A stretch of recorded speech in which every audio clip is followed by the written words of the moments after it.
ಇನ್ನೊಂದು ಕತೆ ಇದೆ, ಅದು ಸಹ ತುಂಬ ಚೆನ್ನಾಗಿದೆ. ಕೃಷ್ಣನ ತಂದೆ ನಂದಗೋಪ ಇರ್ತಾರಲ್ಲ, ಸೊ ಅವರು ಏಕಾದಶಿ ಆಚರಣೆ ಮಾಡಿಬಿಟ್ಟು ದ್ವಾದಶಿ ದಿನ ಆಮ್, ಎದ್ದು ಬೇಗ ಎದ್ದು, ಅವತ್ತು ದ್ವಾದಶಿ ಬೇಗ ಕಳೆದೋಗ್ಬಿಡ್ತಾ ಇರುತ್ತಂತೆ. ಅದಕ್ಕೋಸ್ಕರ ಇನ್ನು ಕತ್ಲಿದ್ದಾಗ್ಲೇ ಬೇಗ ಎದ್ದು ಸ್ನಾನ ಮಾಡೋಕ್ಕೆ ಅಂತ ಯಮುನಾ ನದಿಗೆ ಹೋಗ್ತಾರಂತೆ. ಆಗ ಒಬ್ಬ ರಾಕ್ಷಸ ಬಂದ್ಬಿಟ್ಟು ಅವ್ರನ್ನ ಎಳ್ಕೊಂಡು ಹೋಗ್ಬಿಟ್ಟು ವರುಣನ ಹತ್ರ ತಗೊಂಡು ಹೋಗ್ಬಿಡ್ತಾನೆ. ಸರಿ, ಈ ಮನೆಯಲ್ಲಿ ಎಷ್ಟೊತ್ತಾದರೂ ಸ್ನಾನ ಮಾಡಕ್ಕೆ ಹೋದವ್ರು ಬರಲಿಲ್ಲ ಅಂತ ಅಂದ್ಕೊಂಡ್ಬಿಟ್ಟು ಕೊನೆಗೆ ಕೃಷ್ಣನಿಗೆ ವಿಷಯ ತಿಳಿಸ್ತಾರೆ. ಎಷ್ಟೊತ್ತಾದರೂ ನಂದಗೋಪ ಬರಲಿಲ್ಲಲ್ಲ ಎಂಬಂತ. ಕೃಷ್ಣ ಸರಿ ನಾನು ನೋಡ್ಕೊಂಡು ಬರ್ತೀನಿ ಅಂತ ಅಂತ ಅಂದ್ಕೊಂಡು ಹುಡುಕಿದಾಗ ಅವನಿಗೆ ಗೊತ್ತಾಗುತ್ತೆ ಅವು ವರುಣನ ಹತ್ರ ಇದ್ದಾರೆ ಅಂತ.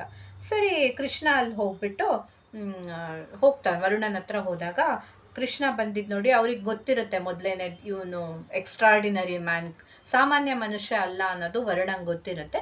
ಸೊ ಅದಕ್ಕೋಸ್ಕರ ಅಯ್ಯೋ ಕೃಷ್ಣನೇ ಬಂದಿದ್ದು ನೋಡಿಬಿಟ್ಟು ನಮಸ್ಕಾರ ಮಾಡಿ ಅವನನ್ನು ಒಳ್ಳೆ ಚೆನ್ನಾಗಿ ವೈಭವದಿಂದ ಸತ್ಕಾರ ಎಲ್ಲ ಮಾಡಿಬಿಟ್ಟು ಕ್ಷಮೆ ಕೇಳ್ತೀನಿ, ನಿಮ್ಮ ತಂದೆ ಅಂತ ಗೊತ್ತಿಲ್ಲದೆ ಕರ್ಕೊಂಡು ಬಂದುಬಿಟ್ಟಿದ್ದಾನೆ ಅಂತ ಹೇಳಿ ತುಂಬ ಚೆನ್ನಾಗಿ ಅವನ ಸತ್ಕಾರ ಮಾಡಿ ಕಳಿಸ್ಕೊಡ್ತಾನೆ.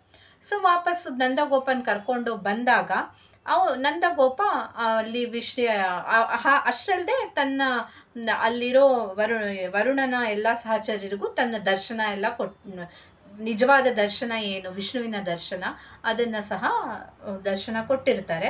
ಅದೆಲ್ಲ ನೋಡಿಬಿಟ್ಟು ನಂದಗೋಪ ಇಲ್ಲಿ ಬಂದ್ಬಿಟ್ಟು ಎಲ್ಲ ಗೋಪಾಲ ಹುಡುಗರು ಇರ್ತಾರಲ್ಲ ಅವ್ರ ಹತ್ರ ಎಲ್ಲ ಹೇಳ್ತಾನೆ, ಏನು ಚೆನ್ನಾಗಿತ್ತು, ನನ್ನನ್ನು ಎಷ್ಟು ಚೆನ್ನಾಗಿ ಸತ್ಕಾರ ಮಾಡಿದರು, ಕೃಷ್ಣ ಅಂದರೆ ಎಂಥ ಬೆಲೆ ಇದೆ ಗೊತ್ತಾ ಅವನು ಅಂದರೆ, ಅವನು ಅಷ್ಟಲ್ಲದೆ ಹೀಗೆಲ್ಲ ದರ್ಶನ ಎಲ್ಲ ಕೊಟ್ಟರು ಅಂತಂದಾಗ ಅವರಿಗೆಲ್ಲ ಗೊತ್ತಾಗುತ್ತೆ ಇವನು ಕೃಷ್ಣ ಅಂದರೆ ಹಾಗಾದರೆ ಸಾಮಾನ್ಯದವನಲ್ಲ, ಅವನು ತುಂಬ ಗ್ರೇಟ್ ಪರ್ಸನ್ ಅನ್ನೋದು ಗೊತ್ತಾಗ್ಬಿಟ್ಟು ಇಷ್ಟು ನಮ್ಮ ಜೊತೆ ಇದ್ರೂ ನಮಗೆ ಮಾತ್ರ ಒಂದಿನೂ ದರ್ಶನ ಆಗಿಲ್ವಲ್ಲ, ವಿಶ್ವರೂಪ ದರ್ಶನ ಆಗಿಲ್ವಲ್ಲ ಅಂತ ಬೇಜಾರು ಮಾಡಿಕೊಂಡಾಗ ಕೃಷ್ಣ ಹೇಳ್ತಾನಂತೆ ಎಲ್ಲರಿಗೂ, ನೀವೆಲ್ಲ ಯಮುನಾ ನದಿಗೆ ಹೋಗ್ಬಿಟ್ಟು ಬ್ರಹ್ಮಕುಂಡ ಅಂತ ಇದೆ, ಅಲ್ಲಿ ಸ್ನಾನ ಮಾಡ್ಕೊಂಡು ಬನ್ನಿ ಅಂತ ಹೇಳಿ ಕಳಿಸ್ತಾನೆ.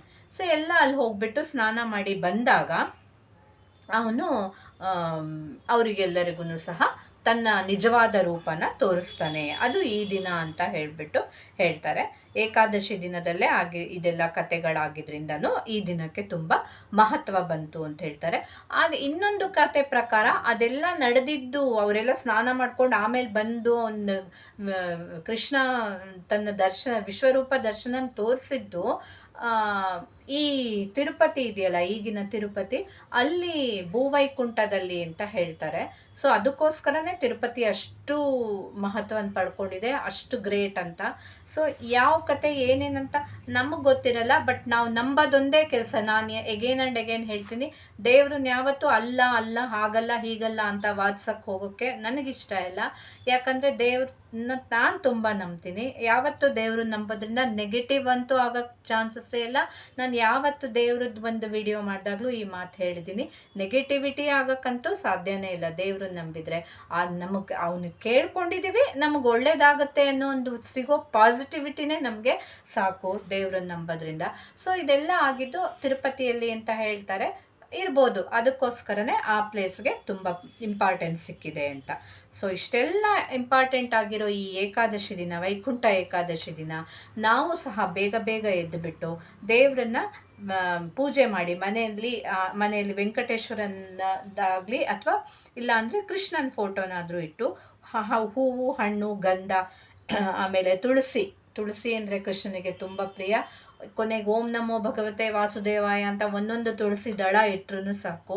ಇಟ್ಬಿಟ್ಟು ನಾವು ನೈವೇದ್ಯ ಮಾಡಿ, ಅದನ್ನು ಆಗಲೇ ಹೇಳಿದ್ನಲ್ಲ, ತುಪ್ಪ ಸಕ್ಕರೆ ಬೆಲ್ಲ ಕಾಯಿ ಕಲಸಿದ ಅವಲಕ್ಕಿ ಬಾಳೆಹಣ್ಣೆಲ್ಲ ಹಾಕ್ಬಿಟ್ಟು ಕೃಷ್ಣನಿಗೆ ಇಷ್ಟ ಆಗೋ ರೀತಿ ನೈವೇದ್ಯ ಮಾಡಿ ನಾವು ಆಮೇಲೆ ದೇವಸ್ಥಾನಗಳಿಗೆ ಹೋಗಿ ಸ್ವರ್ಗದ ವೈಕುಂಠ ದ್ವಾರನ ಪ್ರವೇಶ ಮಾಡಿ ಅಲ್ಲಿ ದೇವರ ದರ್ಶನ ಮಾಡ್ಕೊಂಡು ಬಂದರೆ ನಾವು ಅಂದ್ಕೊಂಡಿದ್ದೆಲ್ಲ ಈ ವರ್ಷ 2025ರಲ್ಲಿ ಏನು ಅಂದ್ಕೊಳ್ತೀವೋ ಅದೆಲ್ಲ ನೆರವೇರುತ್ತೆ, ಎಲ್ಲ ಚೆನ್ನಾಗಾಗತ್ತೆ ಅಂತ ಹೇಳಿಬಿಟ್ಟು ಅಂದ್ಕೊಳ್ಳೋಣ. ಕೃಷ್ಣನ ಕೃಪೆಗೆ ಪಾತ್ರರಾಗೋಣ. ನಾವು ಕೂಡ ನಾಳೆ ದೇವರ ದರ್ಶನ ಮಾಡೋಣ ಅಂತ ಹೇಳಿ, ಕೃಷ್ಣಾಯ ವಾಸುದೇವಾಯ ಹರಿಯೇ ಪರಮಾತ್ಮನೇ ಪ್ರಣತ ಕ್ಲೇಶನಾಶಾಯ ಗೋವಿಂದಾಯ ನಮೋ ನಮಃ ಅಂದರೆ ಕೃಷ್ಣ ವಾಸುದೇವ ಹರಿ, ನೀನು ಈ ಭಕ್ತರ ದುಃಖ ಪ್ರಣತ ಕ್ಲೇಶ ನಾಶಾಯ ಅಂದರೆ ನಂಬಿರೋ ಭಕ್ತರ ದುಃಖನೆಲ್ಲ ಪರಿಹಾರ ಮಾಡೋಂಥ ದೇವರು ನೀನು. ಗೋವಿಂದ ನಿನಗೆ ನಮೋ ನಮಃ ಅಂತ ಹೇಳಿಬಿಟ್ಟು ಕೇಳ್ಕೊಳ್ಳೋಣ. ಹಾಗೆ ದೇವರು ಎಲ್ಲರಿಗೂ ಒಳ್ಳೇದು ಮಾಡಲಿ, ಎಲ್ಲರ ಇಷ್ಟಾರ್ಥ ಪೂರೈಸಲಿ ಅಂತ ಕೇಳ್ಕೊಳ್ತಾ ನಾನು ಸಹ ಇವತ್ತಿನ ಇದನ್ನು ಮುಗಿಸ್ತಾ ಇದ್ದೀನಿ. ಕೃಷ್ಣಾರ್ಪಣ ಮಸ್ತು. ಪ್ಲೀಸ್ ಇನ್ನೊಂದು ಸರಿ ಹೇಳ್ತೀನಿ, ನನ್ನ ಚಾನಲನ್ನು ಲೈಕ್ ಮಾಡಿ, ಶೇರ್ ಮಾಡಿ, ಹಾಗೆ ಕಮೆಂಟ್ ಮಾಡೋದನ್ನು, ಸಬ್ಸ್ಕ್ರೈಬ್ ಮಾಡೋದನ್ನು ಮರಿಬೇಡಿ. Thank you.